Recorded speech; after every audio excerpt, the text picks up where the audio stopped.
मंत्र अग्रण्य। गुरु नानक देव जी महाराज अपने पुत्र श्री चंद्र को बोले जाइए जाकर गोबर उठाओ, नहीं उठाने गए, थोड़ी देर से चले जाऊंगा। पर उसी समय पर लोहाना गया, उठाया, वापिस नहा लिया, स्नान कर लिया, कपड़े बदल लिए, फिर आ गया। गुरुदेव, गुरुजी बोले ए लोहाना, आज मैं तेरा नाम बदलना चाहता हूं। गुरुदेव, मेरा नाम? हाँ। क्यों? लोहाना, आज से मैं तुझे अंगद देव कहूंगा। गुरु नानक देव जी का सबसे प्रिय शिष्य था अंगद देव। लोहाना का नाम अंगद देव कर दिया, अंगद देव। गुरु नानक देव जी महाराज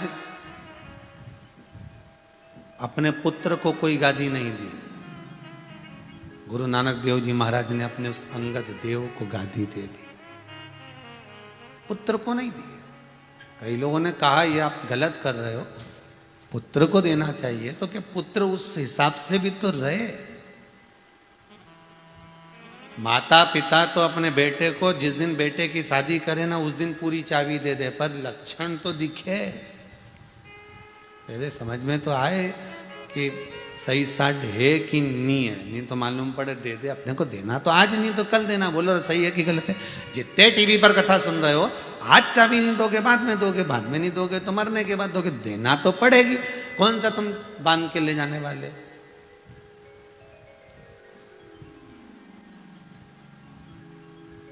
ये फ्रिज, ये cooler, washing machine, AC, sofa set, पलंग, ड्रेसिंग, ड्राइंग, काजू का डब्बा, बादाम का डब्बा। अपना डब्बा गोल होने के बाद कोई डब्बा ले जाओ, सब धरा रे वहां, कौन सी चीज जाए? सब पड़ी की पड़ी रह गई। क्या जाएगा? कुछ नहीं। जो तुमने दान करा, जो तुमने पुण्य करा, जो तुमने सत्संग करा, जो तुमने संकीर्तन करा, जो तुमने नाम लिया, जो तुमने स्मरण करा, जो तुम भगवान की भक्ति में डूबे, इसके सिवाय कुछ नहीं जाएगा। भगवान शंकर स्कंद पुराण में श्री भगवान विष्णु को कह रहे हैं कि केवल अगर संसार में मैं सुखी हूं तो भगवान के नाम से सुखी हूं, उसके सिवाय कोई सार तत्व नहीं। जप लो इस सुख, इसमें मुझे सुख का अनुभव हो जाता है। शिव जी कहते हैं बस इसी कारण मैं सुखी हूं। कोई तन दुखी, कोई मन दुखी, कोई धन बिन रहत उदास, तुलसी या संसार में सुखी राम का दास। जो भगवान की भक्ति में सदा रमा हुआ है, जो भगवान के भजन में, कीर्तन में, नाम स्मरण में सदा जुड़ा हुआ है, बस वही बचा हुआ है, वही सुखी है। शिव परिवार है। देखिए कार्तिके बाबा भी कोई कम नहीं, कितने उद्दंडी, वो भी बहुत उपद्रव करते थे। श्री गणेश जी महाराज भी बड़े उपद्रवी, वो भी कितना गदर करते थे। महाराज कम कोई है क्या? आजकल की माताएं आकर कई बार प्रश्न करती हैं, महाराज जी हमारा बच्चा बहुत चिड़चिड़ करता है, इतना गुस्सा करता है। गुरुदेव इतना सा तो रखा, पर इतना चिड़चिड़ करे, इतना गुस्सा करे, कुछ इसके लिए बता दो ना गुरुदेव। तो गुरुजी क्या बताएं? यहाँ तो शास्त्र में लिखा हुआ है कि जब जिस समय पर माता पार्वती ने एक बार भगवान शंकर के गण नंदी जी को बुलाया,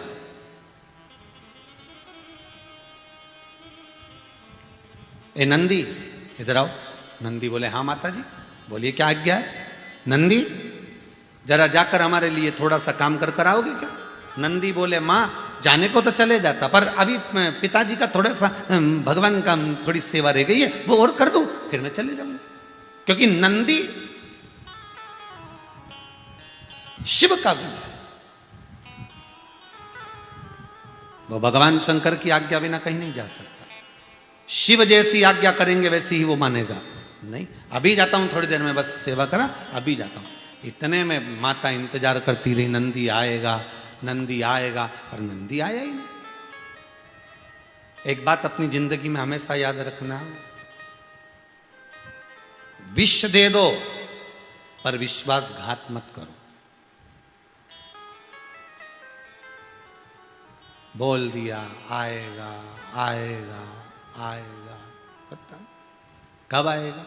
एक बार अगर नंदी कह देते, एक बार अगर नंदीश्वर बोल देते, एक बार नंदी के मुख से निकल जाता संबोधन कि मां अभी मैं नहीं आ सकूंगा, तो वो संबोधन भी श्रेष्ठ था, वो संबोधन भी श्रेष्ठ है।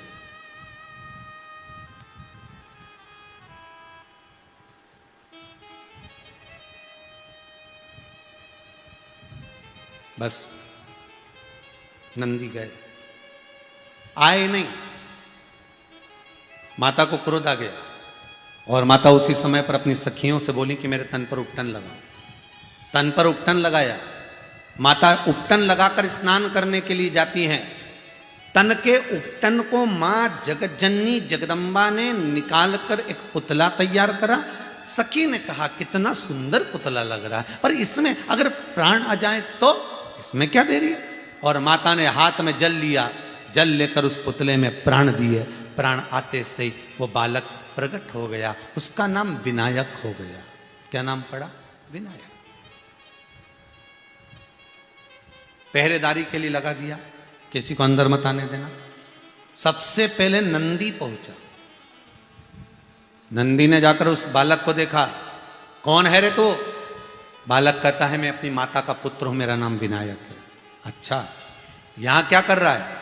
मेरी माता अंदर स्नान कर रही है, मैं अंदर किसी को नहीं जाने दूंगा। नंदी ने कहा मुझे माता ने बुलाया था, मुझे माता ने बुलाया था, मुझे जाने दे। इतने में विनायक बाहर खड़े होकर आवाज लगाए, माता नंदी आए हैं कोई।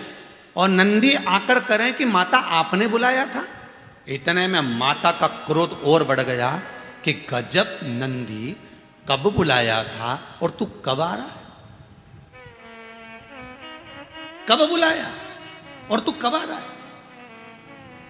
गजब नंदी, गजब। माता ने कह दिया विनायक, कह दे माता स्नान कर रही है, मिल नहीं सकती। बोल दो, बोलो जाकर। ठीक है मां। और तुरंत विनायक ने जाकर कह दिया नंदीश्वर मां नहीं मिलना चाहती आपसे, हो आप जाइए, यहां से जा सकते हो। नंदी अंदर जाने लगा, मुझे माता से बात करना है, तुम उत्तर क्यों दे रहे हो? अच्छा, ये जो बीच में होते हैं ना, इनकी बड़ी आफत हो जाती है। बेटा और बहू का झगड़ा हो रहा हो और बीच में सास बोल देना। अब बेचारी किसके पक्ष में बोले? बहू के पक्ष में बोले तो बेटा को बुरे लग जाए, और बेटे के पक्ष में बोले तो बहू को लग जाए। बताओ, इनका तो बेटा है तो पक्ष तो लेगी सर। अब बेचारी सास भी सोचे पक्ष किसका लूं। तो जिस समय बेटा बहू का झगड़ा हो, घर के बुजुर्गों को चाहिए इनको एक कमरे में छोड़ दो, तुम अच्छे से झगड़ लो, अपन बाहर बैठ जाओ। जब अति हो तब बोल, जब अति होने लगे तब बीच में जाकर खड़े हो जाओ, ए चलो उधर। और सबसे पहले बहू से कुछ नहीं कहना, सबसे पहले अपने पुत्र से कहना। दुनिया में सबसे ज्यादा टेंशन ही यही है कि सास अगर डांटने का तैयारी करती है तो सबसे पहले बहू को, ये तो है ही ऐसी, ये तो है ही ऐसी। तो इसलिए तो बहू को गुस्सा आ जाता है कि अब आंदे डुकरिया तेरा नंबर, अब आंदे। सबसे पहले अपने पुत्र को डांटो, ए चल बाहर निकल, अभी आइए ना वो। तू तो इतना समझदार है, इतनी बड़ी बड़ी बात करता था, और तू बताए उससे झगड़ा कर रहा है। तेरे से छोटी है, समझ नहीं है उसमें भी। यार तू तो अकलमंद है। फिर चिल्लाएगा, बस ये सारे लक्षण तुम ही सिखा रही है। हम सिखा रहे हैं ना, बहू हमारी हम साथ लेंगे, तू तो बस जा, दुकान जा, तो यहां से निकल। फिर बहू को लगेगा मेरी सास ने मेरा पक्ष लिया, उसको लगेगा। और जहां तुमने कहा ना सब ये इसी के लक्षण है, तो फिर वो भी बदला निकाल लेगी। अब आ डुकरिया, अब आ पीछे। थोड़ा सा अपने पुत्र को डांटिए। तुम मां हो, पुत्र का पक्ष ले सकती हो, तुम मां हो, पुत्र को डांट सकती हो। पर मां पुत्र को नहीं डांटती, मां पुत्र का पक्ष लेती है। इसीलिए ससुर को बहू की ओर गिरना पड़ता कि बेटा तू चिंता मत करो। तो कई बार फिर सास को गुस्सा आ जाता है, तुम बिगाड़ रहे हो बहू को, नहीं तो मैं तो छठी का दूध याद दिला दूं। इतने में ससुर बोले हाँ दिख रही है, शांति रख ले। फिर वो ससुर भाई जब कोई पक्ष नहीं लेगा तो ससुर तो पक्ष लेगा ना, कोई तो पक्ष लेगा। अब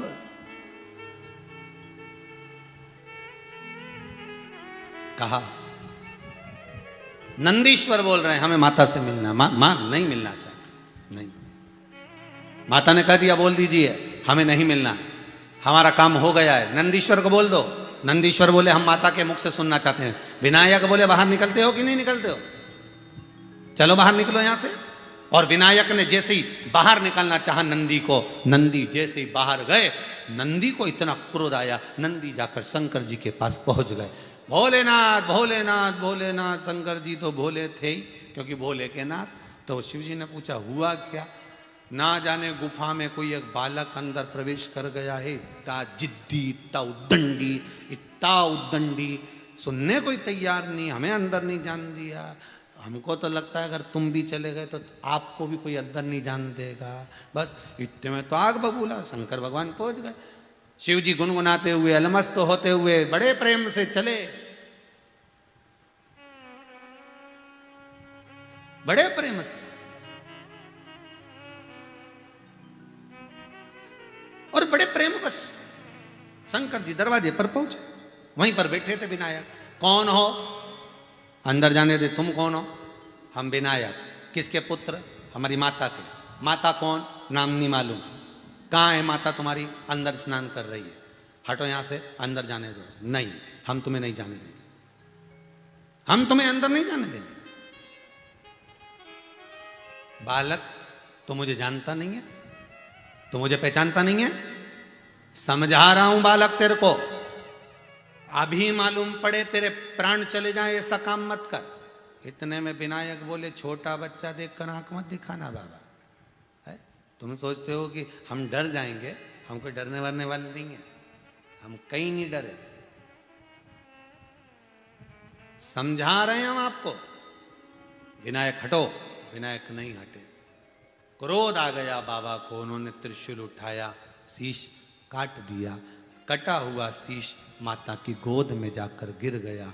मां आग बबूला हो क्रोध में लाल होकर बाहर आ गई और क्रोध में लाल होकर बोली, अगर ये मेरे पुत्र का शीश किसने काटा है?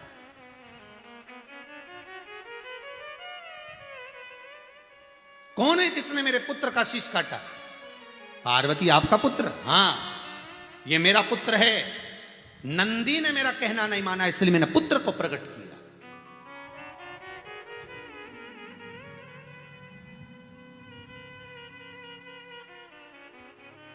इसको प्रकट किया है। इसका शीश किसने काटा है उसका नाम बता दो, मैं ब्रह्मांड को तोड़ दूंगी अगर मुझे मालूम नहीं पड़ा तो। शंकर भगवान बोले मेरे हाथों से शीश कटा है, क्रोध मत करो, मैं इसका शीश अभी जोड़ देता हूं। गण को भेजा, गण जाइए, जो माता अपने बच्चे से पीट कर कर सो रही हो उस बच्चे का शीश काट कर लाए। बच्चे का शीश काट कर लाए। इससे पिछली कथा में बताया था स्वस्तिक की उत्पत्ति, जो सातिया बनता है उसकी उत्पत्ति जो हाथी का शीश कटा था उसका जो धड़ था उससे हुई थी। स्वस्तिक की उत्पत्ति। जाओ लेकर आए। चकित भय सुनकर कैलासी, करूं जीवित में अविनाशी। गणों से यूं बोले वाणी, शीघ्र ही लाओ कोई प्राणी, जिसे भी पैदा तुम पाओ, मनुष्य या पशु हो ले आओ। तुरंत बन जाए शीश गज लाए, दिया जुड़वाए, खुशी की माने सुत धन की आरती गिरजानंदन की, आरती गिरजानंदन की।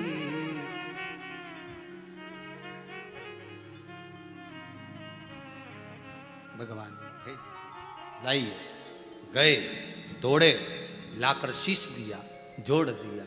जोड़ा तो माता ने कहा आपने मेरे पुत्र के मस्तक कौन सा लगाया, आपको ज्ञात है प्रभु, आपको ज्ञात है? अब शीश कौन सा लगा रहे हो? हाथी का शीश।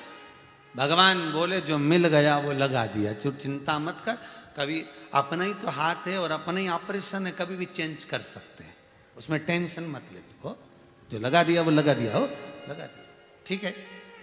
आशीर्वाद मिल गया, खूब आशीर्वाद मिल गया, खूब मिल गया, ढेर आशीर्वाद मिला, 33 कोटि देवताओं का आशीर्वाद मिला। इतना आशीर्वाद मिला, इतना मिला, इतना मिला कि गणेश जी महाराज उद्दंडी हो गए। इससे हर किसी की यहाँ शादी में जाते, उनके घर में जितने कपड़े शादी के दूल्हा दुल्हन के जितने कपड़े रखे रहते, अपने चूहे को साथ ले जाते। ये तो सबसे बात करते रहते, चूहे को धीरे से कोनी मार देते, सबके दूल्हा दुल्हन के कपड़े कटवा देते। जब दूल्हा दुल्हन कपड़े पहन के आते तो उनके कपड़े सब दूर से कटरे कटरे निकलते। बच्चे आज के ज़माने में जो ये जीन्स की जो फैशन निकली ना फटी हुई, ये समझ लेना उस समय पर भी चूहे कतरे थे, तो जो कपड़े उस समय के रखे थे वो आज चल गए, ठीक है, बस वो आज चल रहा है। अब बहुत उपद्रव, बहुत उपद्रव। माताएं कहती है हमारा बच्चा बड़ा उपद्रवी है, हमारा बच्चा बड़ा चिड़चिड़ करता है, हमारा बच्चा बड़ा क्रोध करता है, हमारा बच्चा ऐसा करता है। बिल्कुल मत घबराना, तुम्हारे बच्चों से जाता तो परमात्मा के बच्चे अर्थात भगवान शिव के पुत्र भगवान श्री गणेश जी, यशोदा मैया के पुत्र भगवान कृष्ण जी, कौशल्या मैया के पुत्र श्री राघव जी। जरा इनका भी तो चरित्र उठाकर देखो, कितना कितना उपद्रव था है। मेरा कन्हैया इतना उपद्रवी थे, इतने उपद्रवी थे कि एक गोपी ने शिकायत कर दी यशोदा मैया से, और यशोदा जी से शिकायत कर दी। ये जाके रात को जैसे ही सोई, कन्हैया आधी रात को इसके कमरे में चले गए, और जिस पल खटिया पे सो रही थी उसी की खटिया के पास में इसका पति सो रहा था। पति की भी दाढ़ी बड़ी थी और इसकी चोटी बड़ी थी।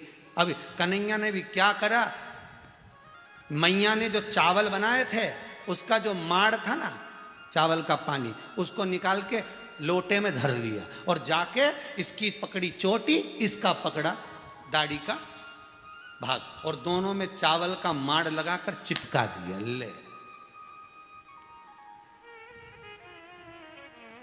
अब दोनों तो अच्छे चकाचक सो रहे थे, इनके सिराने पर पंखा पड़ा था। पहले वो हाथ का पंखा नहीं होता ऐसा घुमाने वाला फरकी जैसा, वो हाथ का पंखा, कन्हैया ने उससे हवा दे दे के उसको सुखा दिया, वो कल्ला ठट हो गया।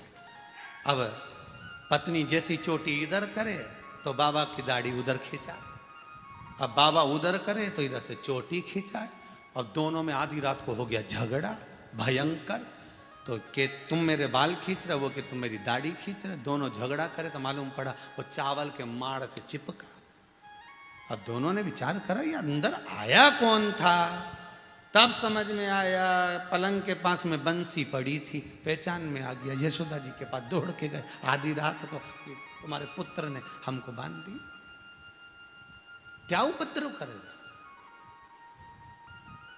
एक गोपी रोज शिकायत करती थी भगवान की, खूब शिकायत करती, इतनी शिकायत करती ठाकुर जी की कि ठाकुर जी उसके उब गए। एक दिन भगवान ने मन में सोचा, आवान दे, इसकी शिकायत रोज करने आती ना, इसके संग में ऐसा करूंगा कि कभी शिकायत ही नहीं करेगी। और एक दिन वो कहने आ गई, यशोदा जी हमारे यहाँ सत्यनारायण भगवान की कथा है। यशोदा जी बोली अच्छी बात करो, और मालूम पड़े जहाँ सत्यनारायण जी की कथा थी ये वहाँ पहुँच गया। अंदर जितना पंचामृत प्रसाद सब धरा था सब निपटा के वापिस आके बोला काकी में जा रही है। काकी बोली सत्यनारायण जी की जब कथा हो जब जरूर आ जाना बेटा हो। अब इसके तो मुंह में भरी पंजेरी अच्छी जोरदार। काकी जी ने जैसे ही कहा आए तो थोड़ा सा सत्यनारायण भगवान के लिए फूल लिया ना कन्हैया। अब इसके मुंह में पंजेरी थी। अब इसको बोलना तो नहीं चाहिए था कन्हैया को कि फूल कौन सा। अब इसने मुंह में भरी पंजेरी और इसने बोल दिया फूल कौन सा, तो पूरी पंजेरी काकी के मुंह पे, पूरी पंजेरी मुंह पे, फूल कौन सा।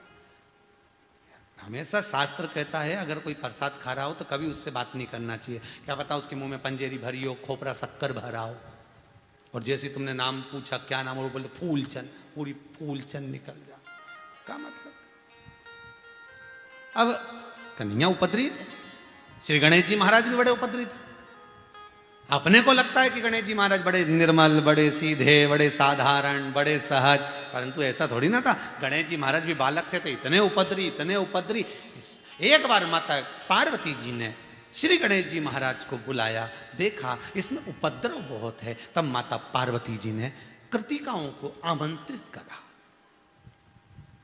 किसको बुलाया? कृतिकाओं। कृतिका कौन? भगवान शंकर के तेज पुंज से, गंगा के जल से 6 पुत्रों ने जन्म लिया था, जिनका पालन मां गंगा कर रही थी। 6 बालक रोए तो एक साथ, दूध पिए तो एक साथ। मां बड़ी दुखी हो गई गंगा।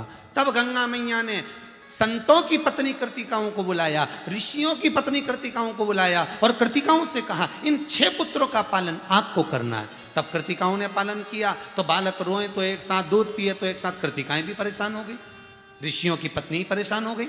जब कृतिकाएं परेशान हो गई तो उन्होंने गंगा जी का जल हाथ में लेकर उन कृतिकाओं ने उन 6 बालक पर गंगा का जल छीट कर कहा अगर हमारा पतिव्रता धर्म प्रबल है, पति की सेवा हमने परमेश्वर मानकर करी है, तो ये 6 की 6 एक हो जाए। जैसे ही जल छोड़ा वो 6 बच्चे एक हो गए, उनका धड़ एक हो गया, मुख 6 हो गए। उन्हीं का नाम कृतिकाओं के कारण कार्तिकेय पड़ गया। नाम क्या पड़ गया? कार्तिकेय। तो ये जो कृतिकाएं, ये ऋषियों की पत्नी, पार्वती जी ने इन ऋषियों की पत्नी को, इन कृतिकाओं को बुलाया। कृतिका आई,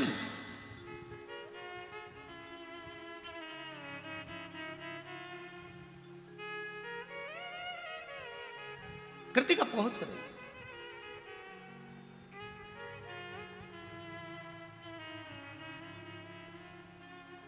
जगत जननी की जय हो, जगदम्बा की जय हो, माता आद्य शक्ति दुर्गा की जय हो। कृतिकाओं ने आवाज लगाई और होना चाहिए ऐसा। जो नवरात्रि के नियम 9 पुष्प समर्पित आप कर रहे थे, आज शायद उसका पूर्ण दिवस होगा। आज 9वां दिन पूर्ण हो रहा होगा जो आपने चालू करे थे।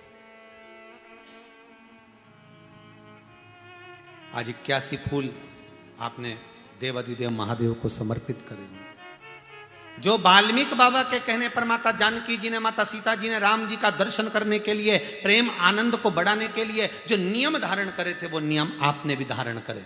पूरे भारत की भूमि पर कई लोगों ने, कई माताओं ने, कई भाइयों ने, कई दीदियों ने, कई बच्चों ने 9 फूल माँ भगवान देव अधिदेव महादेव को समर्पित करे हैं।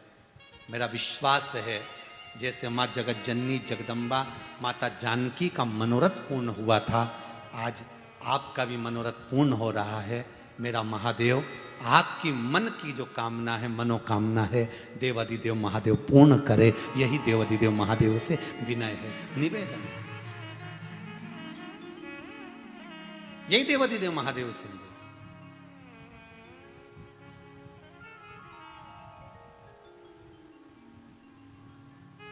बड़ी बड़ी प्रसन्नता की बात है।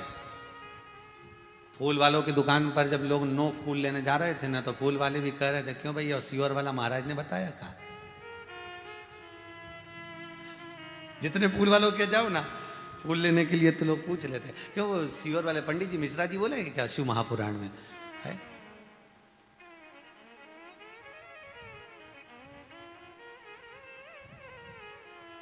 बड़ी कृपा, ये भाव है आपका। आज 81 फूल भगवान देव अधिदेव महादेव को आप समर्पित करे हैं, घी का दिया लगाकर नमन किया है। मेरा महादेव जैसे जानकी जी को राम जी से मिलाया था। बस बाबा ऐसी आपकी जिस कामना के लिए आपने ये नियम 9 दिवस का गुप्त नवरात्रे में धारण किया है, मेरा देव अधिदेव महादेव आपको वो सुख प्रदान करे। आज विराम दिवस रहेगा आपका, जो 9 दिवस ही आप लोग अनुष्ठान कर रहे थे नवरात्रे का, आज उसका विराम है। शिव महापुराण का तो आज चतुर्थ दिवस है, चौथा ही है ना, चतुर्थ दिवस। पर वो 9 दिवसीय जो नवरात्रे चल रहे थे वो विराम। कल एकादशी है, कौन सी? देव सोनी। कल देवता सो जाएंगे।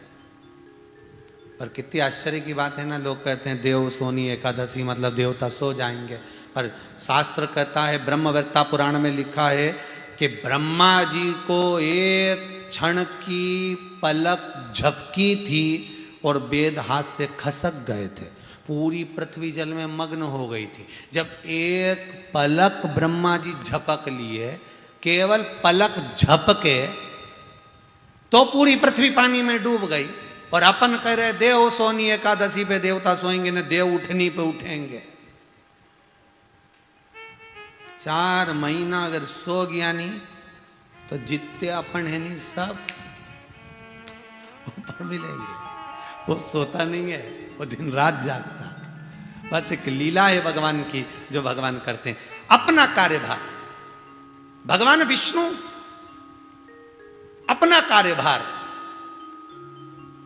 जब संभल नहीं पाता, देख लेते हैं अब मुझसे बना नहीं, तब भगवान अपना कार्यभार देव अधिदेव महादेव को दे देते हैं।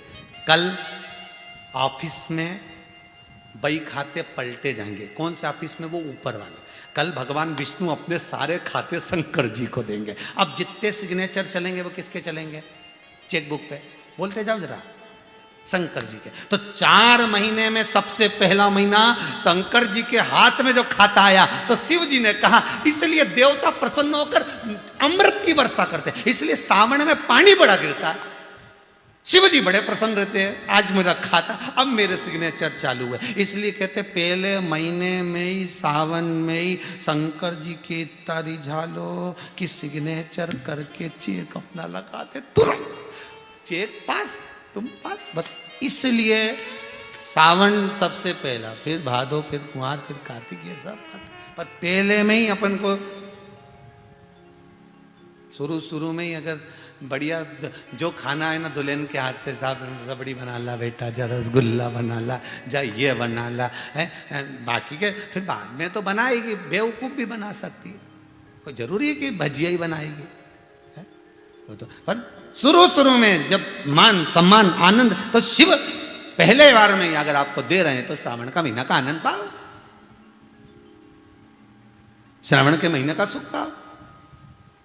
अब श्रावण के महीने का आनंद, और देखो बहुत एक बीच में कथा में कहा था आपको कि ये जो तीसरी लहर आ रही है कोरोना महामारी की, इससे बचने के लिए, संपूर्ण विश्व के कल्याण के लिए, रोग मुक्ति के लिए, कार्य सिद्धि के लिए, अच्छी नौकरी, सर्विस, प्रॉपर्टी, जमीन, मकान, जायदाद, संपदा प्राप्त करने के लिए, बीमारी को मिटाने के लिए आपको कहा था एक काली मिर्च का शिवलिंग का निर्माण मट्टी के साथ, पार्थिव शिवलिंग का निर्माण के साथ करेंगे।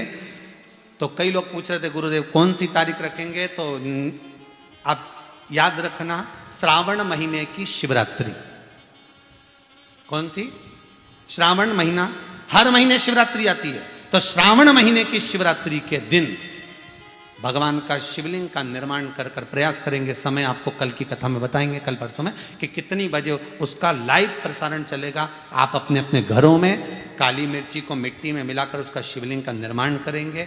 एक काली मिर्ची ऊपर के भाग में रखेंगे, वो काली मिर्ची आपके घर में रहना चाहिए, जिससे ये तीसरी लहर आपके घर के किसी बच्चे का बाल बांका ना कर पाए और आपका जीवन सार्थक हो जाए। तो वो काली मिर्च शिवलिंग का निर्माण, अलग अलग शिवलिंग बने महाराज जी। लिंग पुराण को उठाकर देखिए, अलग अलग शिवलिंग का निर्माण मिलेगा आपको। काली मिर्ची का अलग, पन्ना का अलग, मिट्टी का अलग, दही का अलग, मोती का अलग, पुखराज का अलग, नीलम का अलग, सारे शिवलिंग, पारद का अलग, महाराज दुर्वा का शिवलिंग का भी निर्माण होता है, फल के शिवलिंग का भी निर्माण होता है, अलग अलग शिवलिंग का निर्माण। तो उस शिवलिंग का निर्माण कर कर 1 घंटे का आस्था चैनल वालों से मांगा गया है। 1 घंटा अगर आस्था चैनल पर मिलेगा तो उसमें अपन सब ऑनलाइन पूजन करेंगे, कोई ना छूटे।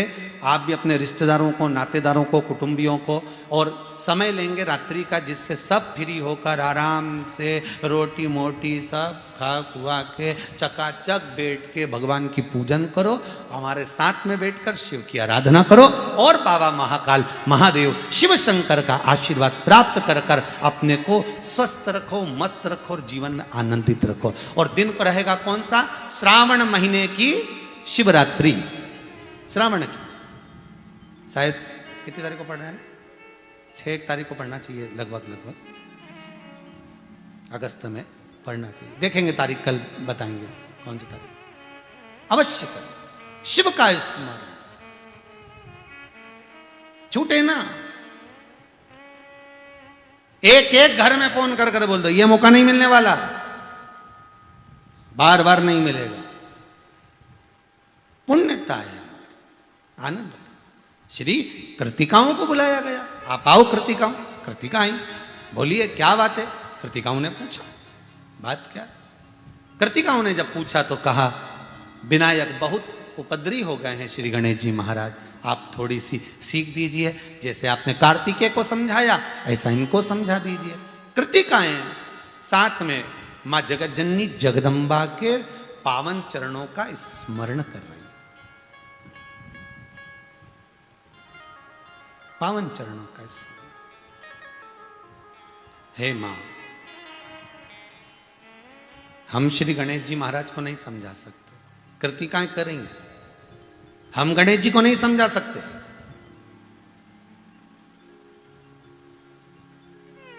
फिर मेरे पुत्र को विद्याध्ययन करने के लिए ऋषियों के पास भेजना पड़ेगा, वहां भेज दूं मैं।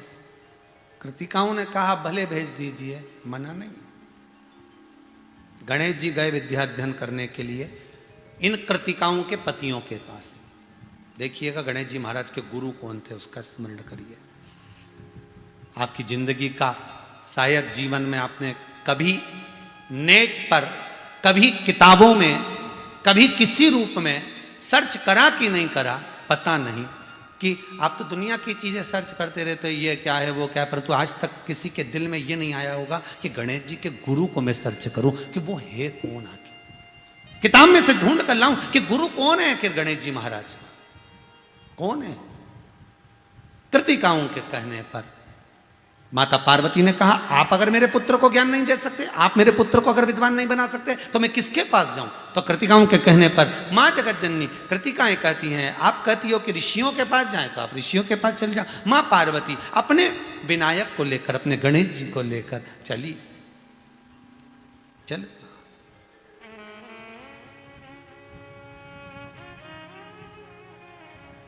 माता चली कि गौरी के नंदन गजानंद स्वामी, तुम्हें आज कीर्तन में आना पड़ेगा। गौरी के नंदन गजानंद स्वामी, तुम्हें आज कीर्तन में आना पड़ेगा। ओ गौरी के नंदन गजानंद स्वामी, तुम्हें आज कीर्तन में आना पड़ेगा। गौरी के नंदन गजानंद स्वामी, तुम्हें आज कीर्तन में आना पड़ेगा।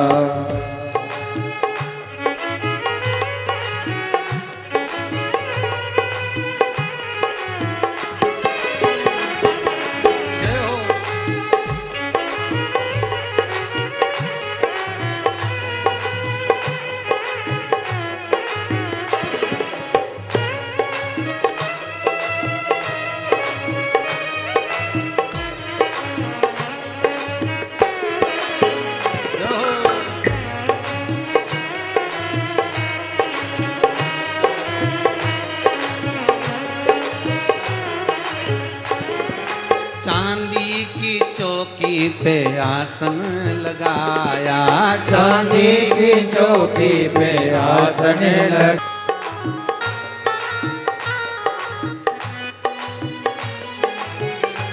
हर भोले।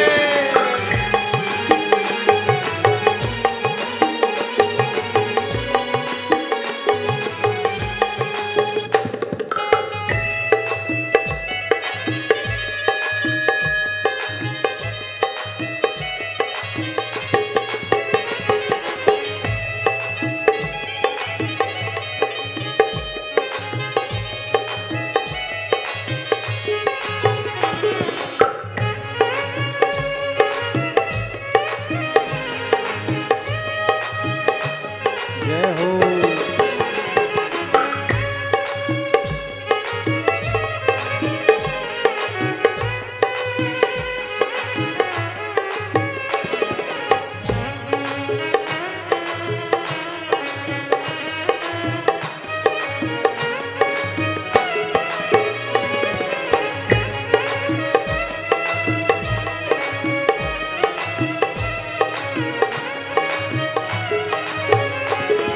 चांदी की थाली में भोजन परोसा, चांदी की थाली में भोजन परोसा, ओ चांदी की थाली में भोजन परोसा, चांदी की थाली में भोजन परोसा। ओ गौरी के नंदन गजानंद स्वामी, तुम्हें आज कीर्तन में आना पड़ेगा। गौरी के नंदन गजानंद स्वामी, तुम्हें आज कीर्तन में आना पड़ेगा। ओ आना पड़ेगा, तुम्हें आना पड़ेगा। ओ आना पड़ेगा, तुम्हें आना पड़ेगा। ओ आना पड़ेगा, तुम्हें आना पड़ेगा। आना पड़ेगा, तुम्हें आना पड़ेगा। ओ गौरी के नंदन गजानंद स्वामी, तुम्हें आज कीर्तन में आना पड़ेगा। गौरी के नंदनी गजानंदी स्वामी, तुम्हें आज कीर्तन में आना पड़ेगा। गौरी के नंदन गजानंद स्वामी, तुम्हें आज कीर्तन में आना पड़ेगा। गौरी के नंदनी गजानंदी स्वामी, तुम्हें आज कीर्तन में आना पड़ेगा। और चांदी की झारी में गंगा जल है, चांदी की थाली में गंगा जल है। चांदी की झारी में गंगा जल है। चांदी की थाली में गंगा जल है। ए गौरी के नंदन गजानंद स्वामी, तुम्हें आज कीर्तन में आना पड़ेगा। गौरी के नंदनी गजानंदी स्वामी, तुम्हें आज कीर्तन में आना पड़ेगा। ओ गौरी के नंदन गजानंद स्वामी, तुम्हें आज कीर्तन में आना पड़ेगा। गौरी के नंदनी गजानंदी स्वामी, तुम्हें आज कीर्तन में आना पड़ेगा। पार्वती मैया लेकर गणेश जी को चली। कहाँ जा रही हैं? उन कृतिकाओं के पतियों के पास।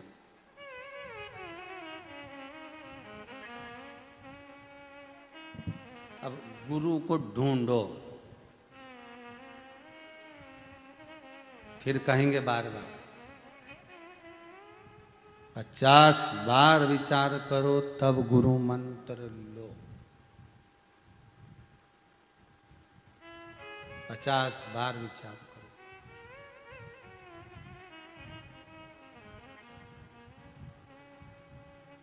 बहुत विचार करना पड़ता है। पानी पियो छान, गुरु करो जान, बहुत ध्यान देना पड़ेगा,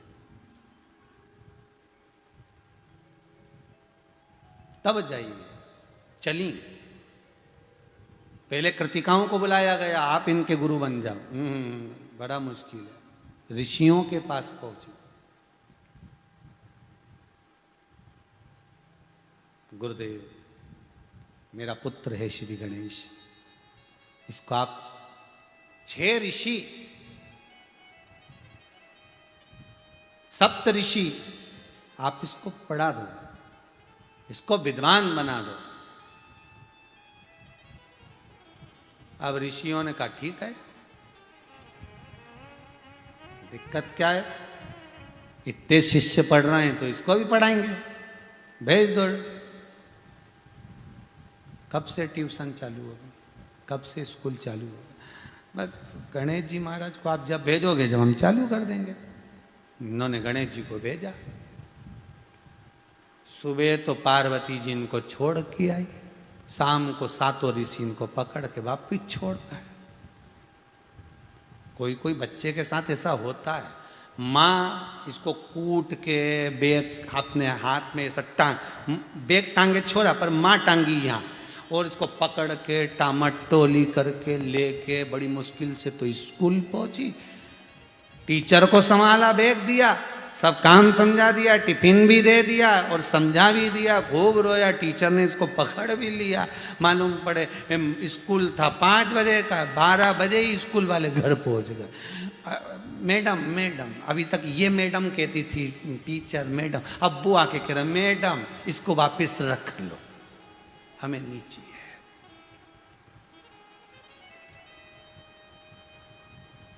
हमें बिल्कुल नहीं चाहिए।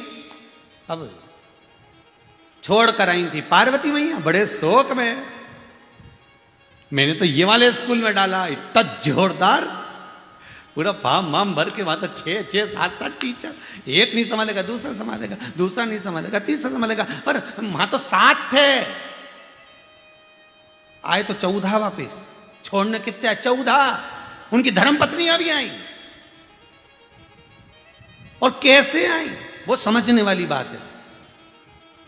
2 तो गणेश जी को उठाए थे पालकी में, ऐसा हाथ करा ये पालकी बनाने के लिए, उधर से गुरु जी ने ऐसा हाथ करा, इस पे बैठे गणेश जी बीच में, और 2 पांव डाले इधर और उधर। पहले बच्चे को बिठाते, तुमने देखा होगा, ऐसी पालकी बना के। और जो उनकी पत्नियां चल रही थी ना ऋषियों की, 2-3 थाली में मोदक लड्डू सब लेके चल रहे। ये मांगता जाए, ये खाती जाए, क्योंकि इसने कह दिया जब लड्डू नहीं मिलेगा तो वापस गुरु जी के घर आ जाऊंगा। तो इन्होंने कहा तू तो खाते खाते चल, लड्डू खिलाते खिलाते ला रहा है। अब उपद्रव देखिए कितना भयंकर है उपद्रवी। आप लोग कहते कि हमारे बच्चा बड़ा जिद्दी है, उपद्रवी, इनके बराबर होगा कि टीचर वापिस घर छोड़ने जा रहा है, पूरा क्लास, पूरा प्रिंसिपल, मैडम, मैथ की, विज्ञान की, सारी टीचर एक साथ जा रही है, और सब बढ़िया लाड़ प्यार करते हुए, चल 2-3 तो पंखा झेलती हुई जा रही, दादा चल वापिस चल तू तो।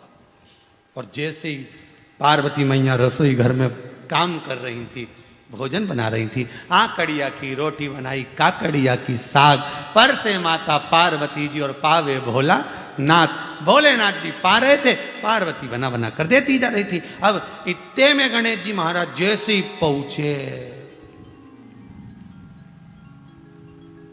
मां, जैसे गणेश जी ने कहा मां, शंकर जी का तो रोटी का टिक्कड़ मुंह में ही रह गया, फिर आ गया वापिस। इसका गुरु कौन होगा? तो तुरंत पार्वती जी ने पूछा तू अकेला आया? अकेला तो मैं कभी जाता ही नहीं, यहां से गई थी तो आप थे, फिर वहां से कौन लेके आया? गणेश जी महाराज बोले मैं अकेली जगह पे जाता ही नहीं, जब भी जाता 1.5 साल ही जाता, अकेला तो मैं जाता ही नहीं। तुम खुद भी देखो, गणेश जी महाराज कभी अकेले आए क्या? तुम्हारे यहाँ अगर वास्तु पूजन हुई तो मोहल्ले के लोग आए, सत्यनारायण की कथा हुई तो मोहल्ले के लोग आए, 10 दिन गणेश जी बैठे चतुर्थी से तो इतने लोग आए। गणेश जी शादी का फंक्शन हो, ब्याह शादी हो, मंडप आदि हो, पूजन पाठ हो, तो गणेश जी कभी अकेले नहीं आते, सबको लेके आते। तो कहाँ है बाकी के? तो क्या सब बाहर खड़े। मैया ने तो भोजन छोड़ा, बाहर गई पार्वती जी ने जाकर पूछा क्या बात है ऋषिवर, आप मेरे पुत्र को लेकर आ गए? ऋषिवर बोले इसको अगर कोई ज्ञान दे सकता है माँ, तो आपके सिवाय कोई नहीं दे सकता, आपके बराबर दुनिया में कोई गुरु नहीं हो सकता। कृतिकाओं ने चरण पकड़ लिए, ऋषियों ने चरण पकड़ लिए, माँ आपके बराबर कोई गुरु नहीं होगा। शंकर भगवान को पार्वती जी ने देखा और भगवान शिव जी से कहा भोलेनाथ। शंकर जी बोले बोल। पार्वती जी बोली अपने पुत्र को आप ज्ञान दीजिए। शंकर जी बोले मैं दुनिया को दे दूंगा पर इसको नहीं दूंगा। मैं दुनिया को दे दूंगा पर इसको नहीं दूंगा।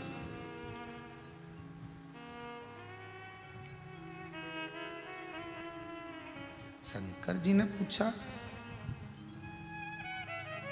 जैसे पार्वती जी ने पूछा आप इसको ज्ञान क्यों नहीं देना चाहते? शंकर जी बोले बहुत चतुर है ये, बुद्धि का देव है, कोई सहज मत समझना। हाथी के बच्चे का सिर कट के यहां आया और इसने चाल चल दी, वह हाथी के बच्चे को स्वस्तिक बनवा दिया इशारा करके। इतना एबला है, ये पढ़ेगा यहाँ ध्यान रखेगा माँ, मैं तो पढ़ा हूँ नहीं। पार्वती जी बोली अब किसके पास जाऊं? तो पार्वती जी गणेश जी को लेके गोदी में, एक पांव गणेश जी का इधर एक पांव इधर, और ऐसी पार्वती तोक के गणेश जी को और कार्तिकेय का हाथ पकड़ के ब्रह्मा जी की यहाँ ले गई। ब्रह्मदेव ने देखा आज तो गणेश जी आ गए, क्या बात है, और गणेश जी को जैसी पकड़ के ले गई पार्वती। ब्रह्मदेव ने पूछा माता जी आप यहाँ आई हो? पार्वती जी, सरस्वती ने आदर करा, सत्कार करा, सम्मान दिया, आज कैसे आना हुआ? ब्रह्मा जी से माता पार्वती जी बोली मेरे पुत्र को गुरु करना है, कोई तुम विद्या अध्ययन करा दो, कोई शिक्षा दे दो, कोई अच्छा ज्ञान दे दो, आप गुरु बन जाओ। ब्रह्मा जी मन में सोचे यहाँ तो मेरा 5 मुख कम पड़ेगा,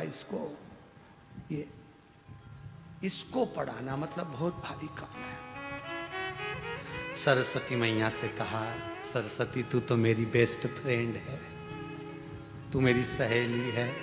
पार्वती जी बोली तू तो थोड़ा बहुत ज्ञान दे दे इसको।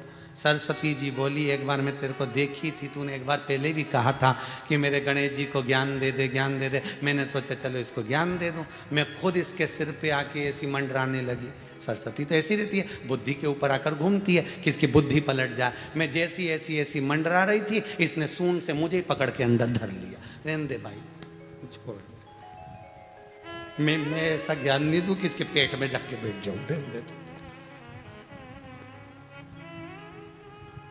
भगवान विष्णु क्या पहुंच गई माता, बाजू में टांगे कार्तिक कर लिया।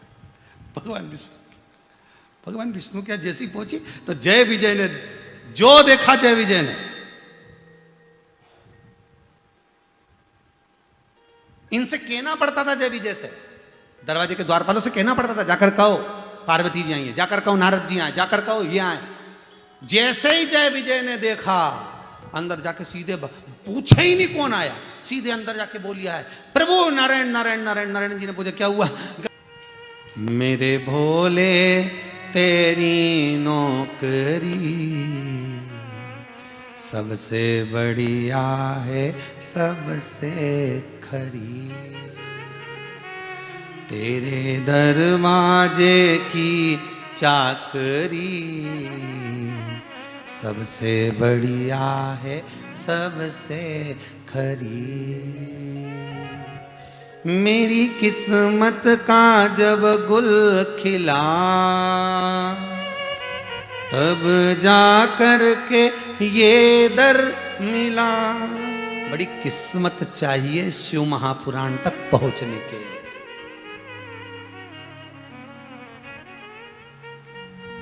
रिमोट लेकर अगर बैठ भी गए हो ना टीवी के सामने, तो भी इस चित्त को, इस मन को शिव पुराण तक लगाने के लिए भी परमात्मा की कृपा चाहिए। मेरी किस्मत का जब गुल खिला तब जा कर के ये दर मिला।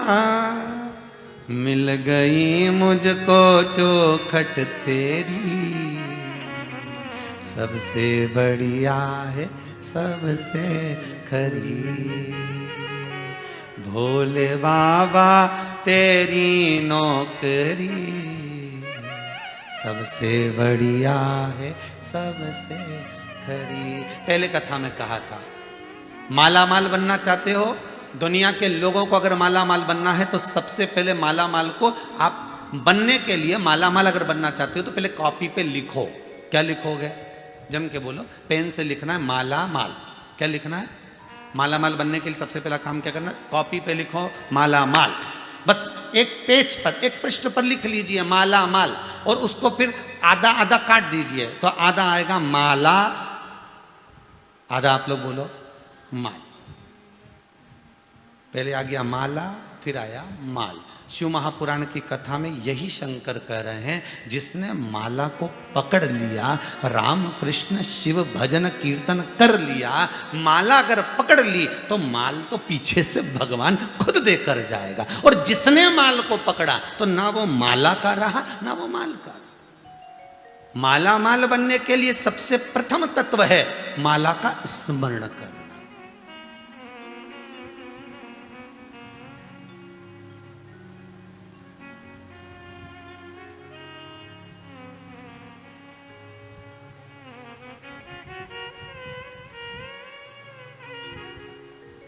अरे भजन भोले बाबा का करते रहोगे तो संसार सागर से तरते रहोगे। अगर आप शिव की भक्ति में डूबे हुए हो, शंकर का अनुमोदन अगर आप कर रहे हो, आप भगवान की भक्ति में किसी भी रूप में डूबे हुए हो, तो दुख अगर आ भी गया तो वो रुक जाएगा।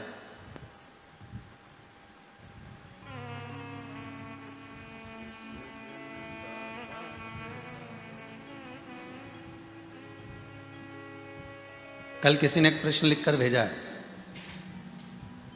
आशीष जी ने बताया था व्हाट्सएप पर कि ये प्रश्न बड़ा विचित्र आया है गुरुजी, आप उत्तर देंगे क्या?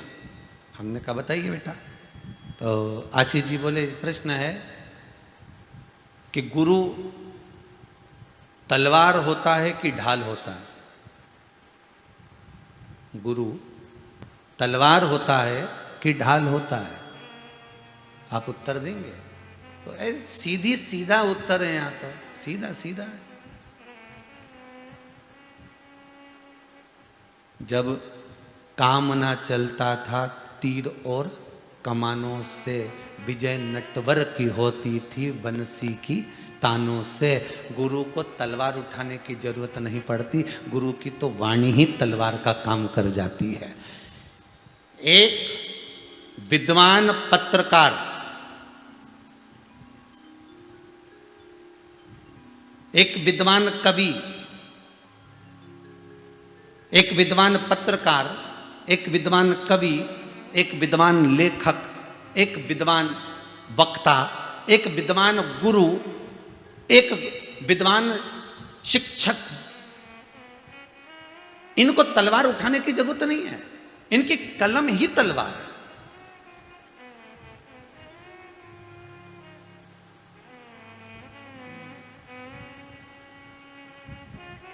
गुरु तलवार का काम नहीं करता, गुरु काटने का काम नहीं करेगा, गुरु तो और सिखाता है। गुरु तो सिखाता है कि ये तलवार का काम नहीं है। यहां पर हो आप लोग आए और मन में सोच कर आए हम कुबेरेश्वर धाम जा रहे हैं, हम सीहोर जा रहे हैं, वहां पर जोरदार 2-4 तलवार लेके चलते हैं, तो यहाँ के झगड़ा करने आए? यहाँ झगड़े का काम क्या? यहाँ तो गुरु जो है वो ढाल का काम करता है, पीछे टंगा रहती है। ढाल का टंगी आगे, ढाल का टंगी होती पीछे, तलवार आगे, ढाल पीछे। और गुरु होता ही ऐसा है, हर जगह पर शिष्य को आगे रखता है और गुरु पीछे खड़ा रहता है। श्रीमद् भागवत कथा में एक सुंदर चरित्र है वामन भगवान का।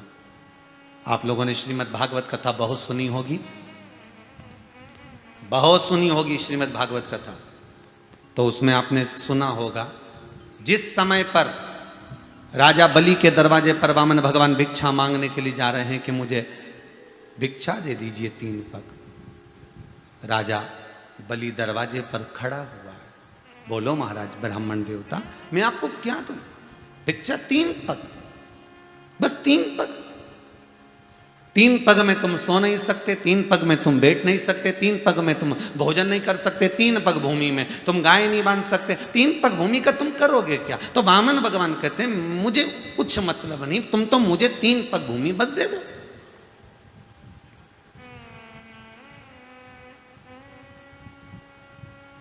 आप तो केवल मुझे 3 पग भूमि दीजिए, मुझे उससे कोई मतलब ही नहीं कि आप 3 पग भूमि में क्या करना है। नहीं प्रभु, एक काम करता हूँ, राजा बलि कहता मैं अपने पांव से नाप कर आपको दे देता हूँ। वामन भगवान ने मन में सोचा अगर तेरे पांव से नब्बाना होता तो मैं यहाँ आया काय करे? मैं तेरे दरवाजे पर मांगने क्यों आया? अगर तेरे पांव से नब्बाना होता था, मुझे तेरे पांव से नहीं नब्बाना, मुझे तो तू 3 पग भूमि देने का संकल्प कर। और राजा बलि कहता है ठीक है मैं 3 पग भूमि देता हूं। संकल्प छोड़ने के लिए जल मांगा वामन भगवान से, वामन भगवान ने मना कर दिया, मेरे पास जल नहीं, जाओ अंदर से कमंडल लाओ, जल लाओ। अंदर गया, शुक्राचार्य जी का कमंडल उठाकर चला। पूरी दुनिया में आपने दर्शन करा होगा कि जब जब गुरु और चेले चलते हैं तो गुरु आगे चलता है, चेला पीछे चलता है।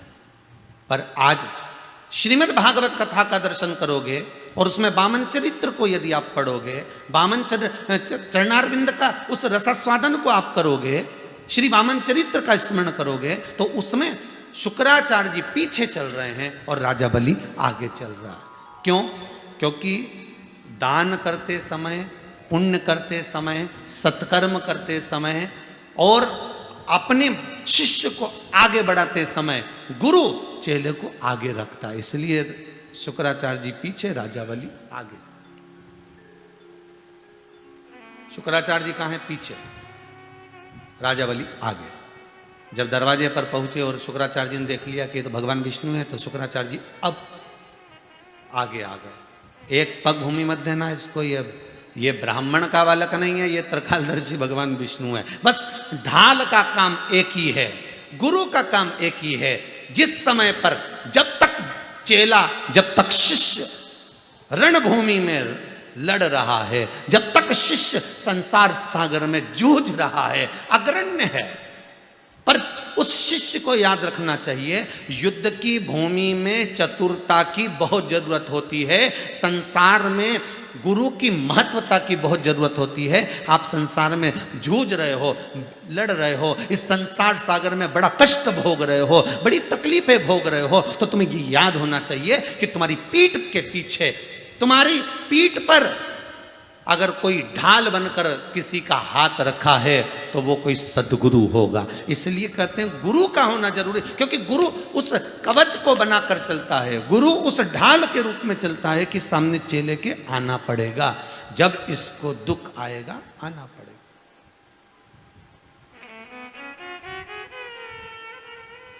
आए ना आए प्रभु कुटुम कबीला, भक्तों के प्रभु आप सहारा, आकर दरस दिखाना पड़ेगा, अंत समय गुरु आना पड़ेगा। अंत समय में परमात्मा सम्मुख।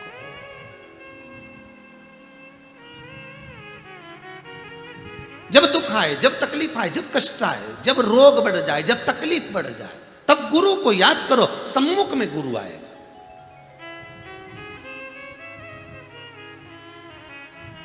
बहुत बहुत ध्यान दीजिएगा। कभी कभी सोचने में आता है द्रौपदी का चरित्र, उसका चीर खिंचा रहा था और उसके गुरुजी सिंहासन पर बैठे थे। किसके? जितने लोग कथा सुन रहे हो बड़े सावधानी से सुनना महाराज जी, ये बहुत विचित्र, वो तो ये बहुत बहुत साधुवाद है जी गर्ग जी। ये गुरु शिव महापुराण की कथा चल रही है, पूरे विश्व को हिला कर रखा है ये गुरु चरित्र ने।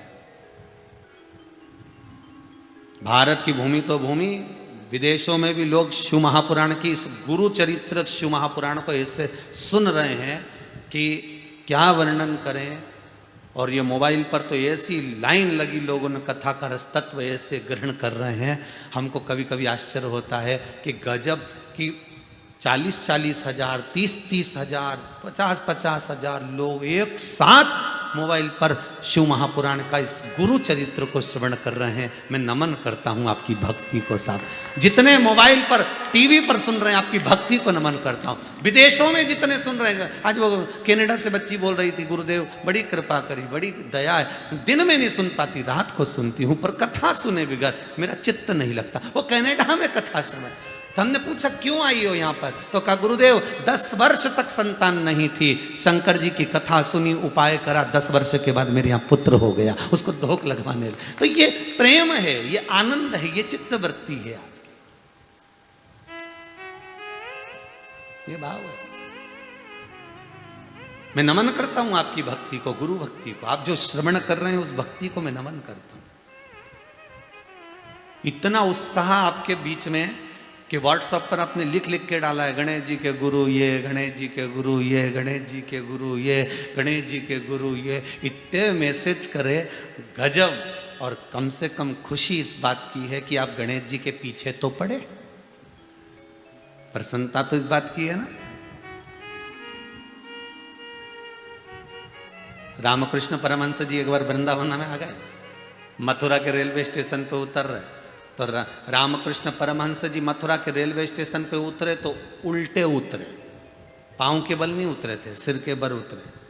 तो स्वामी विवेकानंद जी ने पूछ लिया, गुरुजी स्टेशन है, आप पांव के बल उतरो गिर जाओगे, सिर के बल क्यों उतर रहे हो उस मथुरा के रेलवे स्टेशन पर? रामकृष्ण परमहंस जी कहते हैं, जिस ब्रज की रज में मेरे कृष्ण ने, जिस ब्रज की रज में मेरे ठाकुर ने, जिस ब्रज की रज में मेरे नारायण ने अपना चरण रखा था, उस ब्रज की रज में मैं सबसे पहले अपना सिर रखना चाहता हूं। इसलिए सिर के बल उतरे थे, पांव के बल नहीं उतरे थे, मस्तक के बल उतरे थे। पूरे मथुरा के लोग वहां पर रामकृष्ण परमहंस जी को घेर लिए, और रामकृष्ण परमहंस जी को घेर कर सबने एक प्रश्न कर दिया, गुरुदेव हमारे मन के संशय को मिटा दो। गुरुजी ने पूछा, कौन सा संशय है आपका, आपके भीतर का संशय क्या है वो बताइए। तो कहा, हमारे भीतर का संशय एक है कि आधी रात को भगवान बंसी बजाते थे और गोपियां अपना घर छोड़ कर आ जाती थीं, सुध भूल कर आ जाती थी। ऐसा बंसी में था क्या कि गोपियां आधी रात को भाग कर आ जाती थी? गोपियां अपना घर छोड़ देती थी, गोपियां अपने बच्चों को छोड़ देती थी, गोपियां अपने